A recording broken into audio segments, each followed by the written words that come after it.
आजकल हाइपरटेंशन जो है बहुत ज़्यादा पेशेंट में देखने को मिल जाता है। कई बार हमारे पास पेशेंट आते हैं जो बहुत ज़्यादा हाई बीपी लेकर आते हैं। अगर सिस्टोलिक ब्लड प्रेशर पेशेंट का 180 से 190 या 200 तक जा रहा है और उनका जो डायस्टोलिक ब्लड प्रेशर है वो 100 से 120 की तरफ जा रहा है, तो यहाँ पर एंड ऑर्गन डैमेज भी हो सकता है, जहाँ पर वहाँ पर बहुत ज़्यादा इमरजेंसी, हाइपरटेंसिव इमरजेंसी में इस कैटेगरी में पेशेंट को रखा जाता है। तो जब भी कभी एंड ऑर्गन डैमेज होते हैं तो आपके कुछ पार्ट्स जो है वो अफेक्ट होते हैं। तो ये जो है इसके सिम्टम्स जो है आपको कहाँ कहाँ देखने को मिलेंगे, तो आपके ब्रेन में सबसे पहले आपका एंड ऑर्गन जो है सिम्टम्स नजर आएंगे, आपकी आईज में, आपके हार्ट में एंड किडनी में। तो यहाँ पर कुछ सिम्टम्स आपको समझ में आएंगे, जहां पर आपको समझ में आएगा कि यहाँ पर हाइपरटेंसिव इमरजेंसी है।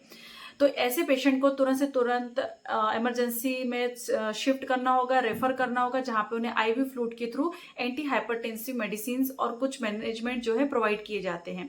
अगर एंड ऑर्गन डैमेज नहीं हुआ है तो आप उसको इमरजेंसी में नहीं रखेंगे, बल्कि अर्जेंसी में रखेंगे, जहां पर आप ओरल हाइपरटेंसिव मेडिसिन देके उन्हें घर भेज सकते हैं। अगर आपको एंड ऑर्गन डैमेज होते हैं तो मैं यहाँ पे कुछ चीजें मेंशन कर रही हूँ, जहां पर अगर आपके ब्रेन से लेकर किडनी तक अगर ये ऑर्गन्स डैमेज होते हैं तो किस तरीके के सिम्टम्स होंगे और उसका इन्वेस्टिगेशंस जो है वो क्या क्या आपको करने पड़ जाएंगे। तो ये कुछ एंड ऑर्गन सिम्टम्स है और उसकी इन्वेस्टिगेशंस हैं। तो जब भी कभी इस तरीके के पेशेंट आते हैं तो हमें उनको प्रॉपरली इमरजेंसी और अर्जेंसी के हिसाब से कैटेगराइज करके उनका प्रॉपर मैनेजमेंट करना जरूरी होता है। Thank you.